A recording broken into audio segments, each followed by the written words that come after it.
my channel. So, gagawa ko ng video ngayon about fruit picker jobs, waiter, and then mga truck driver. So, meron mga ilan-ilan nakikita ko sa comments. So, actually before, it depends kasi parang seasonal yung or depende sa sa required na jobs or season din dito sa Canada ng mga job openings. So, gaya na sabi ko, yung fruit picker jobs, marami ako nakikita rin na comments. Under yan sa general farm workers. And then, sa waiter jobs, may nag-a-apply, may nag-inquire na kabayan natin kung pwede siyang mag-apply dun sa isang video ko na for food counter attendant. Ayun, so pagka-confirm ko, iba talaga yung NOC or yung National Occupation Classifications or classification nung waiter jobs. So, might as well maghanap ng specific waiter jobs para makapag-acquire ng LMIA. Truck driver. Before, parating included talaga yung truck driver kahit sa POEA. And then, pag nag-check ako ng mga jobs online, kasi skilled jobs din. So, marami nangangailangan. So, we'll see. Check natin sa videos na to kung ano ba yung mga job openings dun sa mga specific jobs na yun. Okay. Let's start dun sa fruit picker jobs, no? So, ito, papakita ko sa inyo. Okay, so upon doing some search, ito, kasi may kabayan tayo, mga ilan na nag-inquire, na and then nag-follow up na comments regarding sa food picker jobs. So again, ito, ang food picker jobs under ng general farm worker or farm workers dito sa Canada. So ito, madami ang available na fruit picker jobs. Merong berry picker, fruit, vegetable. So, malawak, no? So, I'm not sure kung anong specific na fruit picker jobs yung na-apply nung nag-inquire na kabayan natin. Pero, if meron naman na any fruit picker job na specific na merong work experience yung kabayan natin, I'm pretty sure pwede niyang applyan tong mga to. Ayun, kagaya ng nabanggit ko nga sa video, kasi madalas yung, pag nag-search ako before, madami talaga rito mushroom picker. Parati yan, included dun sa mga jobs for fruit picker, farm laborer or general farm labor. Tapos yun, merong apple, yun, puro mushroom picker, then apple. Ito, specific fruit picker. So kung itong apply nung kabayan natin na nag-inquire, for sure pasok to. Kaya nga lang, mushroom picker na naman, wholesale picker, etc. etc. And then, so regarding sa application, so upon checking, and then pakita ko rin sa inyo, ayan, pag kinlik natin yung mga fruit picker jobs, itong berry picker, pag chinek natin ang descriptions, and special skills, and then, yun, basta pagka naghanap kayo ng jobs, fruit picker jobs, titignan nyo yung job descriptions kung pasok dun sa ginagawa nyo na related work experience. Titignan natin kung nagsusupport ba ng LMIA or nag-hire ng foreign workers. So, this one, walang naka-indicate. Ayan hanggang baba. Pero, check natin sa company site. So, click natin yan, and then ito. Pag kinlik yung company site, i-refer niya tayo rito sa job bank. Rekta yan, Yan. So, under siya ng farm worker nag-a-appear pag sinerch nyo. Or general farm labor or worker. Doon siya. Then, verified again. So, direct in-upload to nung employer sa job bank. Kaya na-verified again. And then, ang education, mostly dito sa specific jobs na to is secondary high school graduate certificate. So, no need for college yan. Experience needed nila, ayan. Nga lang, ang hinahanap natin is kung nagsusupport ba ng foreign worker or LMIA. Yan. The employers promotes equal employment groups. So, unfortunately, wala siyang in-indicate. It's either, pwede nyong kontakin. So, click nyo lang to, advertise until August 30, 2021. Possible na maaari, nag-a-accept sila ng mga foreign workers. Later, kapag nagustuhan kayo, is i-apply kayo ng LMIA. And just to add, in my experience na nag-work ako ng general farm worker sa greenhouse, yung mga ganitong jobs is seasonal. So, sometimes, mabibigyan kayo, ma-approve kayo ng LMIA for 6 to 8 months, minsan 1 year. So, it depends sa employer, sa company, and then some province. So, let's see, check natin dito. How to apply. So, pag-check nyo ng how to apply, pag-click, so ito po yung email, click nyo lang yan, i-attach nyo yung resume, and parati mag-include kayo ng CV or cover letter. Dito sa Canada, karamihan, halos lahat ng mga employer ang nanghihingi ng cover letter. So, para magkaroon lang ng brief preview ng application mo sa work history, education-related work experience, tapos kung, personal info. And then, yun, again, so, isa tayo dyan. Tapos merong ito, fruit or vegetable picker. So, yung una, walang naka-indicate na LMIA. Again, itong fruit or vegetable picker, wala rin, no? So, ito, yung una located sa NL, ano yan? Newfoundland, if I'm not mistaken. Newfoundland, Labrador, whiteboard. Hopefully, I'm correct. But ito, fruit or vegetable picker, Langton, ON, Ontario yan. Kung nasan yung Toronto. So, ito, wala rin. So, pagka, click mo nyan, dadaling kayo sa direct company website. Or, again, sa job bank. Pagdating dito, wala rin eh. Okay, so ito, wala rin, naka-indicate. So, kuha pa tayo ng ilan. Apple picker, yan naman. Again, nandito po tayo sa fruit picker jobs. So, this one, equipment, machinery. Tapos naka-indicate yung weight handling. So, yun. Again, check nyo lang yung job descriptions and then work conditions. And again, ito,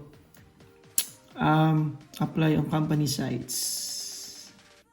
Check natin. Puro dinadirect sa job bank eh. Pero ano naman. Ayan. So, location, Thornbury, Ontario. Experience, will train. So, ito, no experience. Kaya nga lang, okay, walang LMIA. So, try natin itong mushroom picker. Okay, for mushroom picker located sa Campbellville, Ontario, $14.25 an hour ang rate. Ito. So, ayun. Check nyo na lang yung job descriptions, type of crops, mushrooms, and then work conditions, same. Work location, rural, mga countryside yan, mga probinsya. So, again, puro, walang sinasabi regarding, LMIA. So, this one, employer has approved, this employer has an approved LMIA to hire a foreign worker to fill labor or skill shortage on a temporary basis. Canadians and permanent residents are able and encouraged to apply. Ito, guys. Kabayan, yung nag-comment, sorry, nakalimutan ko yung name. Mushroom picker. So, pwede ka rito. Yung nag-inquire regarding sa fruit picker jobs. Ito, may naka-indicate nirekta sa job bank and then verified direct yung employer ang nag-post nito by Monaghan Mushrooms Limited. Ang location is Campbellville, Ontario. 14.25 hourly. Mahabang oras rin to. Pasok. Full-time. Permanent employment. This employer is an approved LMIA. Again, to hire a foreign worker to fill labor shortage at temporary basis. Still, they encourage Canadians and permanent residents. So again, last resort yung LMIA, pero kung walang-wala, yun yan. On a temporary basis. So, ayun guys. Ito, pasok. And then, learn more. So, tingnan natin yung details. Temporary foreign, ayun, irerekta sila sa Temporary Foreign Worker Program. So, dito kami under before nung na-issue ng work permit. And then, okay, pinakita ko lang yan sa inyo. Then, balik tayo doon. So, kabayan, anong na to? Mushroom picker. Again, check natin kung paano yung apply. Check natin sa baba. Yun. Okay guys, ito may note din. Anyone who can legally work in Canada can apply for this job. If you're not currently authorized to work in Canada, the employer will not consider. Huh? Anyone who can disregard na lang to guys. And advertise until August 29. Ano ba date ngayon? Well, kung wala namang nag-apply rito, disregard nyo lang to. Ito, ano naman, kasi may naka-indicate na LMIA supported. And then, pag wala naman silang nakuha tao, i-extend nila yan to, advertise until. So, let's see, show how to apply. Ayan how to apply. By email. And then ito yung phone number. I can contact this for you guys if you'd like. Pero just try to email them muna. Send nyo yung CV and then resume. Yan. Ito na mga kabayan yung nag-inquire ng fruit picker. Nakachamba tayo. Mushroom picker verified. Again. Ito po. Ayan Has an approved na po yung LMIA. They can hire for foreign worker to fill labor or skill shortage on temporary basis. Okay, so what I will do is include ko yung link nito para rekta na kayo. Tapos applyin nyo na lang dito. Send kayo yung resume and CV sa kabayan natin naghahanap ng fruit picker jobs. Okay, good one. May nahanap tayo. Okay guys, check nyo po sa description. Naghahanap na again ng fruit picker jobs. Meron tayong nakita dito, mushroom picker. Okay, mamaya include ko yan. For other fruit picker jobs, so I check a few of them dito sa baba. So mostly wala nang naka-indicate na nagsusupport ng LMIA. Ayan tinan nyo. Kaya sabi ko kanina, itong mga fruit picker jobs, NOC group, under siya ng General Farm Workers. Greenhouse yung pinagtrabahoan ko, yan. Ayan ang job title ko. So yun, wala. So yun na po, mga kabayan, upon checking here. Yung iba wala na So yun lang isang yun, nakachamba tayo. Take note kabayan that's good news. Okay, the next one. Check natin yung mga waitress jobs. So may na-encounter ako rito. A few of them inquiring. Again, ang sabi ko nga, kung ito is under lang or same knock ng food counter attendant, pwede makadali tayo makakahanap. Kasi hindi ko pa try nag-search ng waiter or waitress restaurant job. Let's see kung ano ba mahanap natin. So ito, fine dining server, siguro naman almost the same. Pero wala kasing naka-indicate Ayun may kita nyo kaagad guys. Itong fine dining server. We do not support LMIA. Food beverage server, I think should be the same. Pagka ganyan mga steakhouse, casual. Nag-search kasi ako minsan sa mga titignan ko yung place. Mga ganyang Yorkton, it's not that big city, so maaari. But ito, we do not provide SINP LMIA. Ito, check natin. Ito guys click ko lang. Ayan restaurant waitress, waiter, LMIA plus PNP plus PR. LMIA, yun needed for hiring foreign workers. Later, sinasabi niya plus provincial nominee program or during application, pwede na kayong apply ng PNP. If qualified kayo. Then later, PR kapag approve ang provincial nominee. So, click natin to. Let's see. So, ito guys, under ng JP Matters Immigration Consulting, North Battleford, Saskatchewan. So, maliit lang. Narinig ko na to before maliit lang na, na place. sa Saskatchewan. 11.45 an hour full-time, but check muna natin agad yung kung nag-accept ng foreign workers. The position is available to both Canadians and foreign nationals. So the employer has a valid LMIA for positions of a waitress, waiter, NOC 6513, and is approved under the SINP. Ano po yan? Saskatchewan Immigration Nomination Program, Province of Saskatchewan. Hospital workers for permanent residents through the Provincial Nominee Program. Ito, they can support ang mga qualified applicants direct for permanent residents na ang apply. This position is particularly suitable to foreign nationals who are in Canada and who can start work as soon as possible. So ito urgent. So meron talaga mga employer na nag-i-indicate na ganito, no? Preferred nila mga inland applicant. Of course, yung mga residents, including permanent residents, and yung mga temporary foreign workers na nandito sa Canada na wala pang status. Pero valid yung work permit or may open work permit. Yung amo ko, yung pinost ko, ang gusto rin sana niya yung mga nandito na kasi minsan nahirapan silang kumuha sa ibang bansa. I think base sa mga nagsabi sa akin before sa Pinas lalo, may instance na parang nadidelay sa pag-issue ng OWA. So parang ganun. Those are particularly suitable for foreign nationals inside Canada applicants. So yun, yung naghahanap ng waiter jobs, mga kabayan natin. Ito, may note lang sila. Ang gusto sana nila is mga nandito na sa Canada, mga temporary foreign workers. But, try nyo rin, no?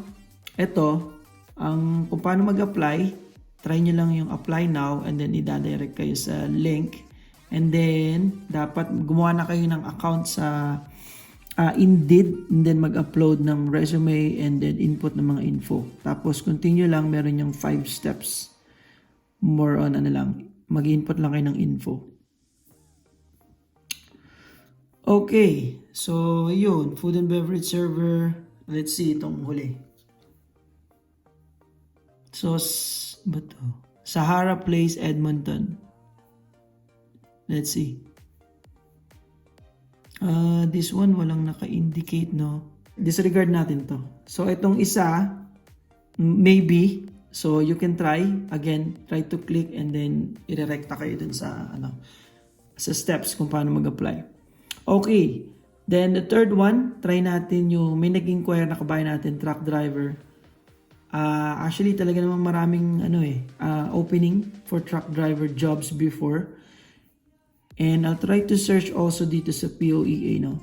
Ito yung sinasabi ko, guys, so updated to as of August 27 of 2021. Dito ako nag-check. So I recommend this website for you guys. Country, Canada. And then upon checking, surprisingly, binrowse ko yan.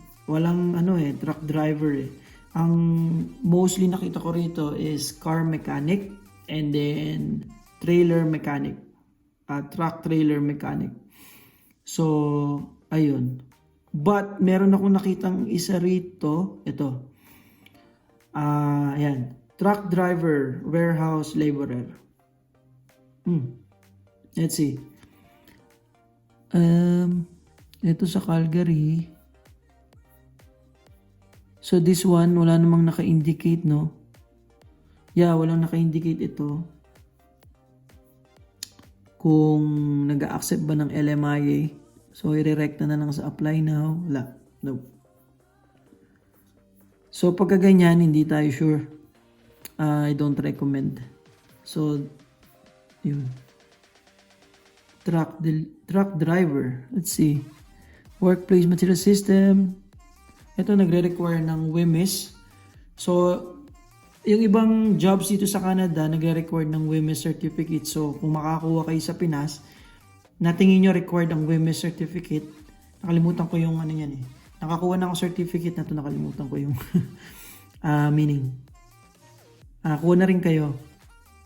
Driver's validity. So, yun. Wala as of now.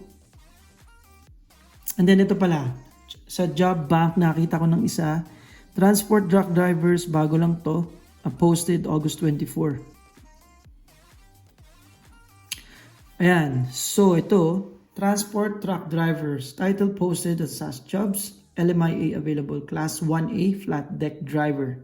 So kung familiar kayo dyan, yung nag-inquire na kabayan natin, LMIA available, class 1A flat deck driver. Try mo na itong applyan, kabayan, no? And isi-send ko rin or ilalagay ko sa yung link sa description nitong video para ma-double check mo rin. So view natin yung full job posting. So, ito, description. Anyway, ang employer, Johal Road Lines, 24, ang laki, 24.27 per hour. Location, Saskatoon, north of, Regina, sa Saskatchewan, full-time.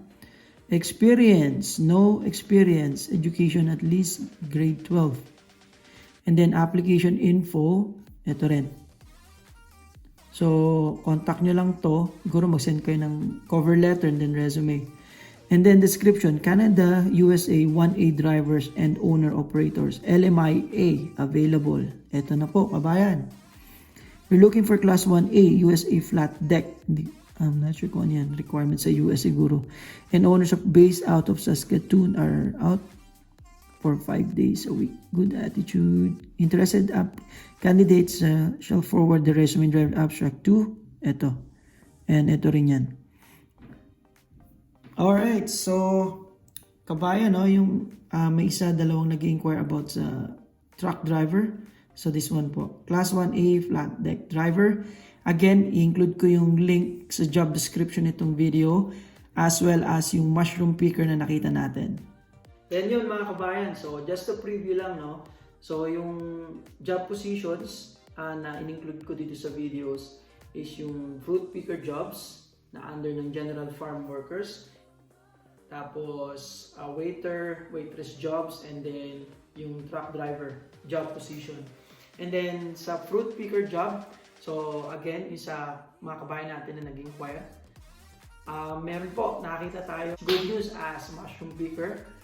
And then, sa truck driver, as truck driver, may nakita po tayo. If, check nyo lang po yung description ng jobs, if pasok dun sa related na ginagawa nyo. If yes, apply nyo po. I encourage you to apply. But unfortunately, dun sa waiter jobs, naka-indicate kasi na inside Canada applicant ang priority nila. Pero wala namang sinasabi na na hindi sila kukuha. So might as well you check and try to click the apply. And mag-send na lang kayo ng again cover letter and resume. And we'll see if magustuhan kayo ng employer. Kukontakin naman talaga kayo nun. Meron kayong extensive related work experience as waiter. So, ayun. Willing yan mag-provide since meron na silang LMIA, sabi dun sa description. And then, again, for fruit picker, yung mushroom picker job na nakita natin.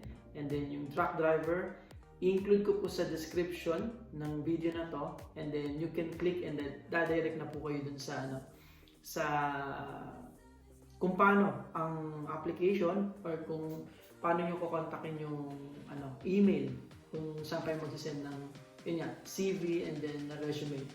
Okay guys, so I hope you find this video helpful and marami pa po jobs na i-check natin. Comment nyo lang po. Just keep safe and God bless.